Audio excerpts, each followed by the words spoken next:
Росія готується наступати. Путін їде до Мінська домовлятися із Лукашенком і погрожує Україні новими і новими ракетними ударами. Але що із цього справжня загроза, а що порожні заяви, які здійсняться так само, як і горизвісний російський бліцкриг? Екс-командувач силами США в Європі та директор ЦРУ прокоментували найближчі плани ворога і реальність амбіцій агресора. Що натомість кажуть українські командувачі про загрозу хоча б і мільйонного війська? Чому окупанти починають збирати валізи вже і на лівому березі Херсону? Чи врятують кримські окопи від наступу ЗСУ? І як виглядають хробаки-інтервенти очима оператора дрону на Бахмутському напрямку? Дивіться хроніку подій 297-го дня Великої війни з Росією у матеріалі Олексія Пасака.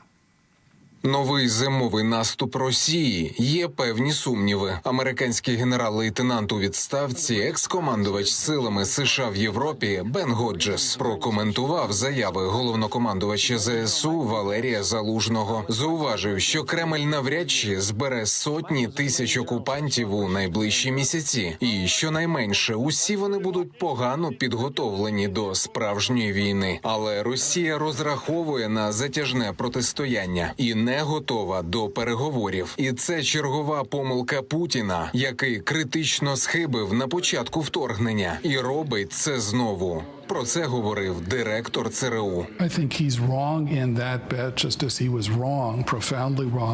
Путін помиляється, плануючи війну на виснаження. Так само, як помилявся, глибоко помилявся в розрахунках, які зробив 24 лютого, розпочавши цю війну. Тактично, я думаю, що ми бачимо, принаймні в ЦРУ, це зниження темпів бойових дій між двома військами з настанням зими. Російська армія зараз сильно пошарпана.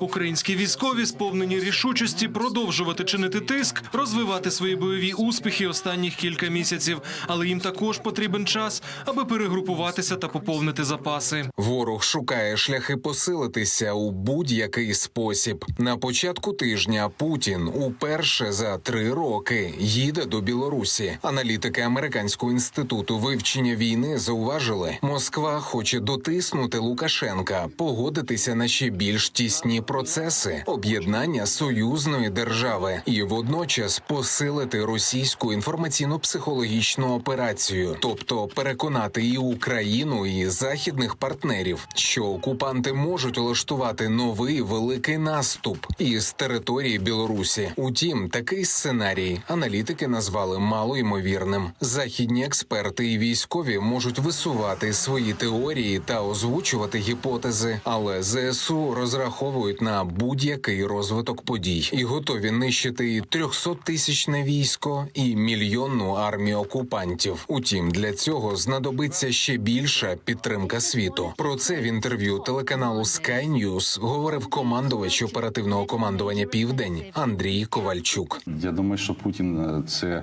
обдумує і такий варіант ми не можемо відкидувати. Тобто ми маємо до цього бути готові. Сьогодні має бути чітка позиція наших партнерів, наша і наших партнерів про те, що якщо Путін дозволить собі повну мобілізацію, то партнери готові надати всі сили і засоби для зупинки вже не там 300-тисячної армії, а мільйонної армії. Але я вірю, що в наступному році ми все-таки доведемо все до логічного завершення і переможемо. Перемога будується крок за кроком. Поки що новини з півдня – це здебільшого результати ворожих обстрілів уже визволених територій. Але десь на Запорізькому напрямку поволі відбувається і непомітний, але поступовий рух до подальшої деокупації.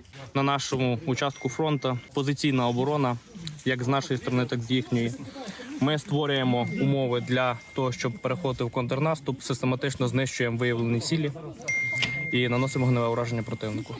І ворог відчуває умови, які створюють ЗСУ. Росіяни відводять частину своїх військ і проводять передислокацію з Каховки та Нової Каховки вглиб Херсонського лівобережжя до населеного пункту Нижні Сірогози. Про це повідомили у Генштабі. Серед місцевих жителів військовослужбовці поширюють інформацію, що Каховка буде залишена російськими військами до кінця цього року. Тому лояльним до окупантів місцевим пропонують переїзд до тимчасово окупованого українського Криму.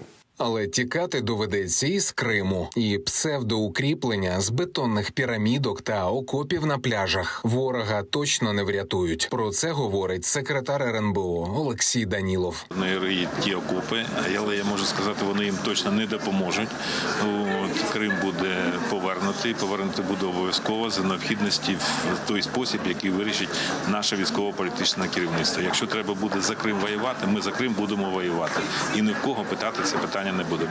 Дивіться, вкраденому ніколи не є щастя. Не треба красти. Хотів землі цієї? Відповідь усім відома. За минулу добу ліквідовано ще понад 400 окупантів, знищено ще 5 російських танків і 6 бойових броньованих машин, 1 артилерійську систему, 2 одиниці спецтехніки та 14 одиниць автомобільної техніки. Сили ППО знешкодили 61 ворожу крилату ракету. Як військові оператори дронів працюють у дуеті з ракетно-артилерійськими підрозділами. Про таємне і на диво коротке життя хробаків-інтервентів на Бахмутському напрямку розповідає Роберт Бровді, командир окремої групи аеророзвідки «Птахи Мадяра». Їх тут зовсім немало. Такими кубками окремо повилазили з глини. Гуляють собі як по парку десь. Щось собі бігають взад-вперед в основному. Нічого. Свято наближається. Дуже добре. А на дальньому горизонті? Прекрасно. Це вже без повторів. Ну, точно арт. Український сучасний. Паф! Достатньо. Бо з тих 35-40 хробаків-інтервентів, що зайняли цей рубіж, до кінця доби жоден не вибирався. Слава Україні! Олексій Пасак, 5 канал.